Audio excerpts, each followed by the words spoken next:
What's up, Thrashers, and welcome back once again to the Thrash Maniac 99 YouTube channel, and I am back with yet another album review, and today I'm going to be talking about the latest offering from 1349, The Wolf and the King.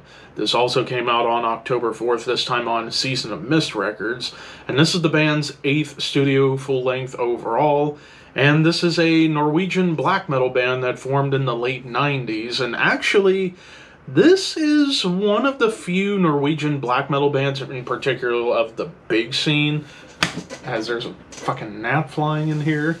I'm just gonna leave that in the edit because it's funny. But anyways, this is one of the few of like the major Norwegian black metal bands I've never really checked out or absorbed. But I've heard they get compared a lot to bands like Marduk in particular, so I figured it's gonna be like hyper aggressive, really fast, and just absolutely chaotic. Well, you get some of that, plus some other aspects. We kick things off with the God Devourer. Starts off with this, like, ugly, dissonant riff, and then it gets into blast beats. But dare I say, the tremolo riffs kind of felt a little more death metal than black metal. Like, they sounded a little bit more on the lower end, rather than the higher end for the tremolo riffs.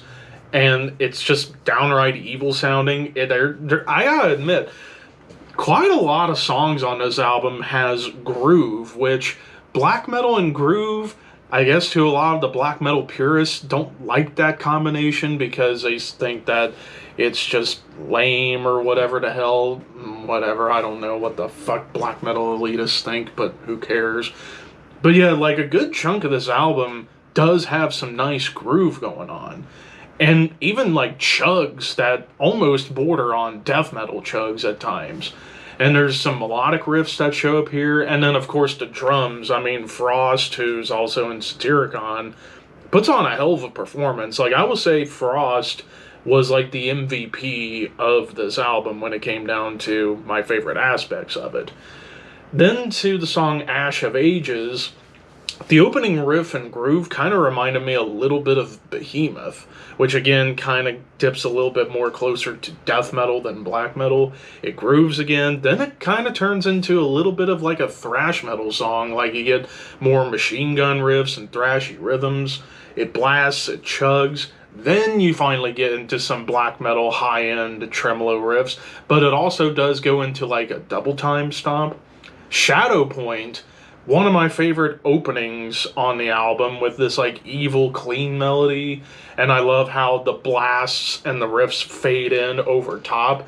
And a lot of the riffs on here kind of remind me of Slayer a little bit, like they're that really brutal kind of thrashy feel. But of course, groove shows up again.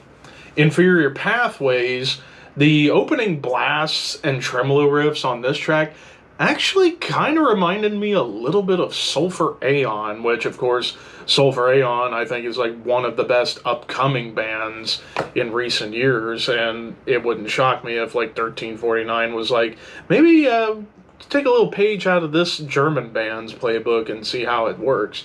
And for the most part, it works pretty well. It does get thrashy again. I do like this one section where the tremolos kind of descend into, like, madness, complete and utter madness.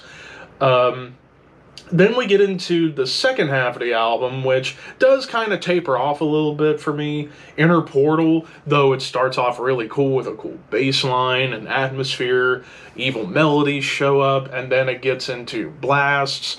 Triplet chugs even show up, as well as some more tremolo riffs, and I like how it actually speeds up a little bit, like it gets a little bit faster, and even some like low chants.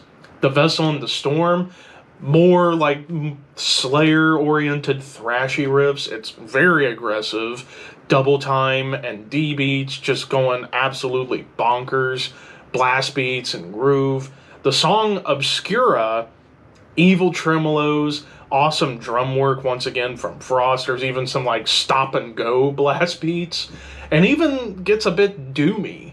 And then you get into the closer, Fatalist.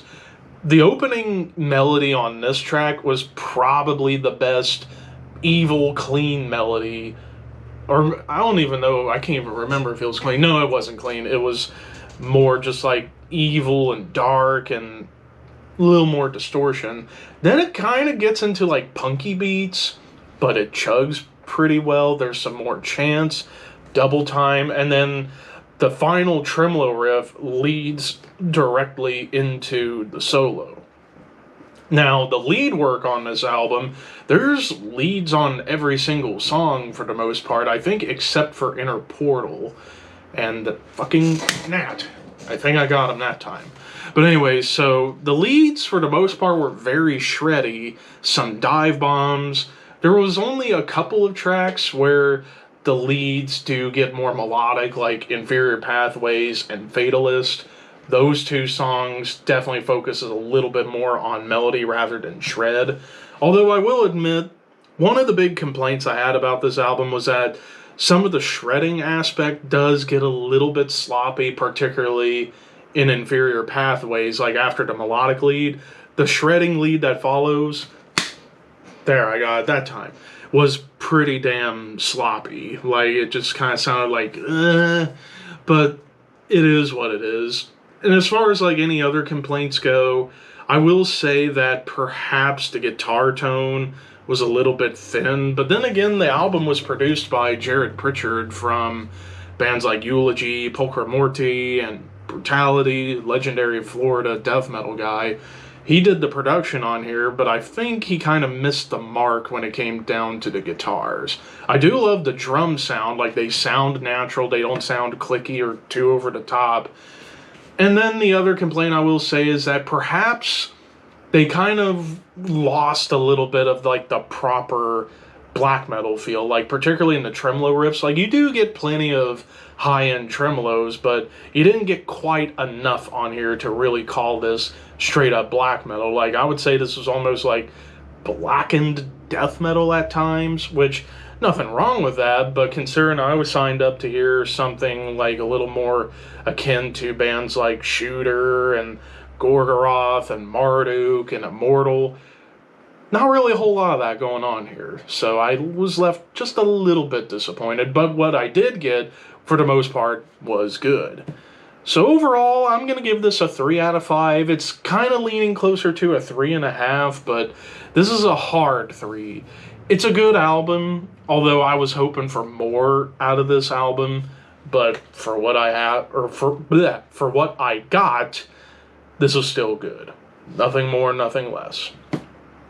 But of course, those are just my opinions. What did you guys think? Let me know in the comments below. Don't forget to like, comment, share, subscribe, all that fun stuff. Thank you for watching. Keep your horns high and your dreams wet. Thank you for your patronage.